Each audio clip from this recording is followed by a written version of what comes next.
येऽप्यन्यदेवता भक्ताः यजन्ते श्रद्धयान्विताः तेऽपि मामेव कौन्तेय यजन्त्यविधिपूर्वकम्. श्रद्धेने युक्त होऊन भक्त ग्रामदेवता, कुलदेवता, इष्टदेवता यांचं पूजन करतात.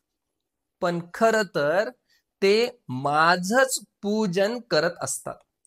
फक्त फरक एवढा आहे की भगवंताच्या मूळ स्वरूपाला न जाणता किंवा इष्टदेवता, ग्रामदेवता हे भगवान परमात्माचंच एक वेगळं स्वरूप असून मूळ देवावरून ते भिन्न नाही असं न जाणता पूजा करतात. ती पूजा अज्ञानपूर्वक आहे.